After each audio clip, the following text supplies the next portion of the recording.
Moonshots, spend it on the have-nots. Money, we make it.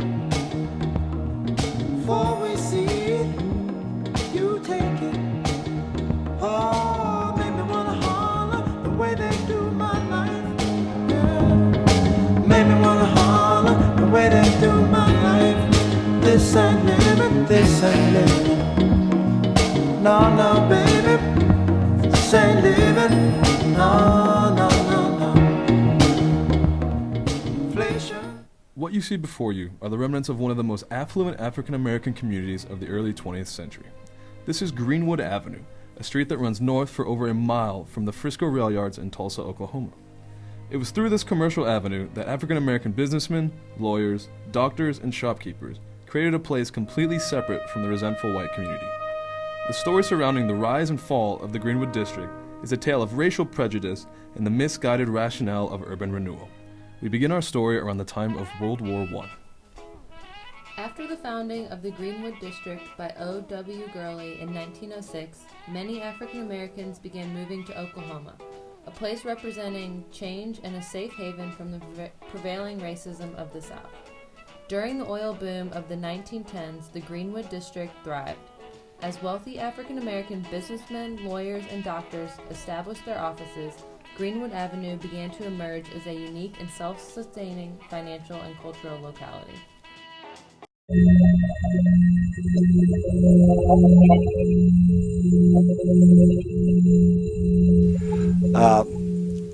This is a memory of the race riot that took place in Tulsa, Oklahoma, and my assumption and date is 1921. Now, how I was in that vicinity, the market, I understand, is still there on Archer Street, where the farmers came to town to sell their vegetables, pigs, hogs, whatever it was. You know, this was the big trading post. So that morning, we heard the shots, and everybody got so excited about it. And I remember my dad and I walking, and I think it was about 100 yards to the tracks. The tracks being the division of the city of the rich and the poor, the Frisco Railroad. And the things that I remember, that there were soldiers, which naturally were the National Guards. They were called in because some black man had raped a white woman. Well, as we understand it back in those days, you know, any black man, I mean, he had been just released from slavery not very long before that. And so he would do a crime like that to rape a white woman. But what I could never understand, and still to this day, how and why did they have to bring in the National Guards? Now, this is a very memorable thing to me, and every picture is in my mind. They had set the houses on fire, and as people came out the door, the National Guards were lined up, and they shot women, children, everybody that came out that door. And if they didn't come out the door, then they were burned alive inside.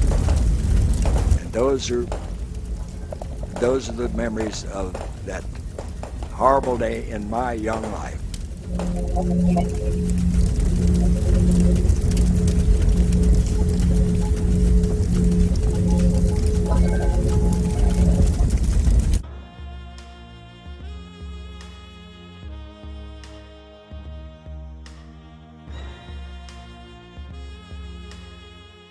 A riot. When all was said and done, over 35 blocks in the Greenwood District were either on fire or destroyed. Over 600 successful businesses were lost, including 21 churches, schools, and the hospital. Though only 23 blacks were listed as killed, current scholars estimate the total to be over 100. However devastating the effects of the events of 1921, the African American community was determined to return their neighborhood to its previous state.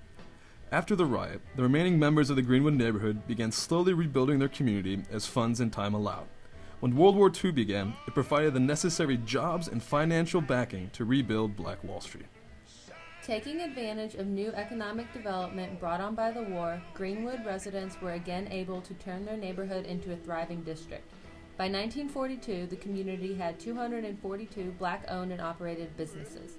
Through the 1950s and into the 60s, the Greenwood district began showing signs of its previous prosperity. As historic preservation increased in popularity in the 1960s, the Greenwood district was able to utilize these resources to market itself as a jazz and blues center. However successful the revitalization of Greenwood, the area and its residents were again the victims of racial discrimination. This time, it was not an outright racial attack, but a financially and politically motivated destruction of neighborhoods thinly veiled as urban renewal. Under the guise of Lyndon Johnson's Model Cities program, rational planning was used to fix an area that not only did not need fixing, but had recovered on its own from events in which they received little help or support from the U.S. government.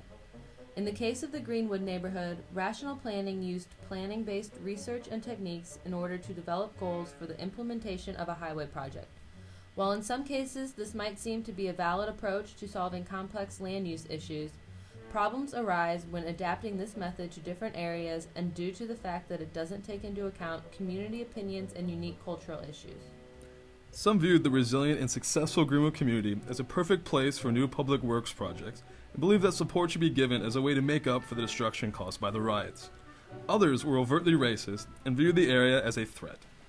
While urban renewal cannot be held fully accountable for the decline of the Greenwood neighborhood, the desegregation that the urban renewal project attempted to alleviate ironically led to social, political, and economic decay. Specifically, most of the rebuilt structures were demolished for a highway loop that in turn separated the few remaining Greenwood blocks from downtown Tulsa.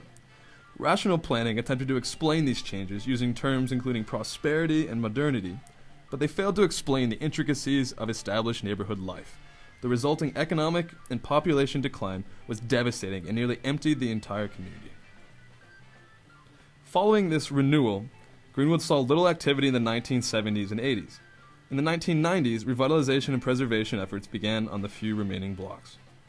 Through these efforts, a park and cultural center were built to recognize the riots, and the new planning concept of new urbanism was introduced to the area. With this, the Greenwood Historic District was established, as well as a minor league baseball stadium and a satellite campus for Oklahoma State University. New urbanist ideas were used to promote a dense and walkable development, but this updated version of rational planning had its share of faults. Huge parking lots separate the campus from the rest of the area, and certain districts of Greenwood now look like generic suburban communities. Local businesses are hard to come by. Rational planning has again attempted to change an area based on quantitative analysis while avoiding critical aspects of advocacy and community dynamics. The fate of the Greenwood District is an important lesson for planners about the problems with rational planning. Without the close examination of community dynamics and their evolution over time, their voice will be forever lost in the planning process.